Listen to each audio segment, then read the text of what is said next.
Let's go on a vision quest. Back in time, you and I are like, I don't know, 12 years old? We just spent the last 4 hours playing video games, hitting ourselves in the shins with the sides of our razor scooters, and hoping and praying we can get some crazy bread with the hot za we've got ordered on your parents' dime. We look at each other, innocent joy abound, and you pop that question. Do you want to sleep over?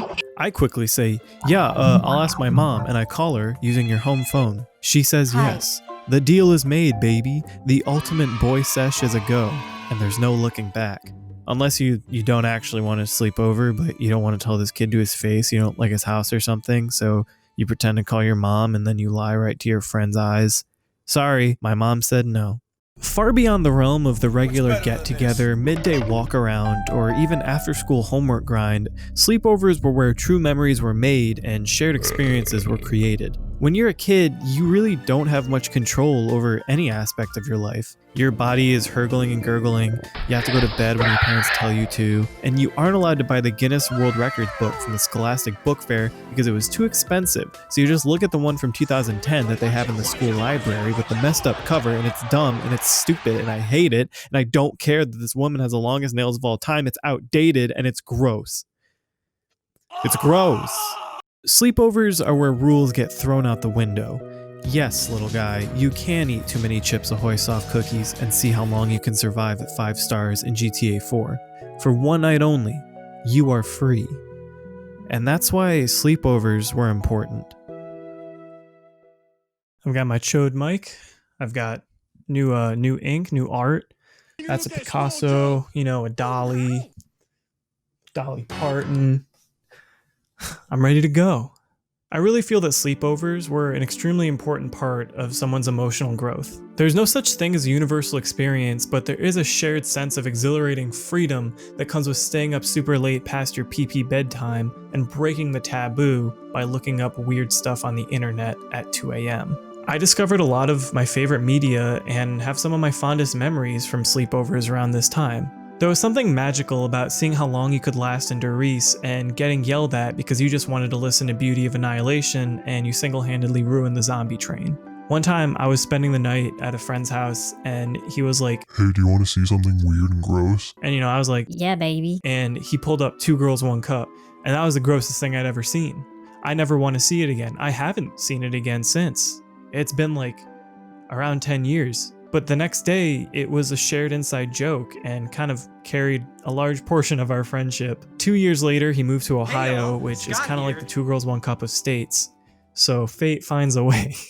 There's also like this weird age exclusivity to having an actual sleepover. You're too young, you're not going to do a sleepover, you're going to stay up till 7 p.m. watching Lego Bionicles cartoon toys and, hanging brain. Too late in your life and it's not even a sleepover, you just got really messed up at a party or at a friend's house and you need somewhere to spend the night. Or you're playing Super Mario Sunshine. Real gamers know what I mean. It's this exclusively adolescent concept that serves as kind of your first step towards real independence. Unfortunately, by the time you get to a certain age, that independence is just kind of normal and actually might become more of a burden than a freedom. I don't know. I definitely didn't know what insurance and like mortgages and stocks were when I was 12. Am I happier with this information? No, probably not. This small age window of complete freedom is what allows you to be a dangus and pee-pee poo-poo boy and send your crush an email on your Nintendo 3DS. Unfortunately later, she will ghost you and you'll walk past her in the hallway of school and it'll just be bad. It'll be very awkward, kind of lame. And you grow, you move on. We all poop our pants sometimes, or into a cup. This video doesn't really have much of a bearing on anything. I just kind of wanted to memory vibe, and I've been really thinking about this small, underrated aspect of growing up. Everyone has different sleepover experiences. I don't think it's a truly universal thing. Everyone has a weird story from that time where you do something dumb, you see something really nasty, or you just bond over some Pikmin. Shouts out to Pikmin. I'm not going to get into the differences between boy sleepovers and girl sleepovers. I've never been to a girl sleepover. I wasn't a big co-ed sleepover guy.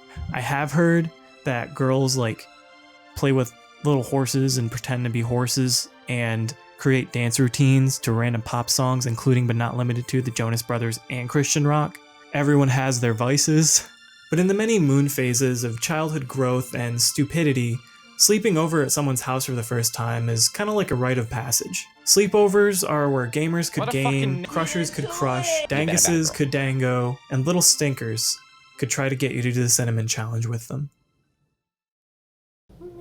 One time I was sleeping over at a friend's house and he made pizza rolls, but they were cold and bad because he's dumb, so I pretended to eat them and spit them out in the toilet and clog the toilet.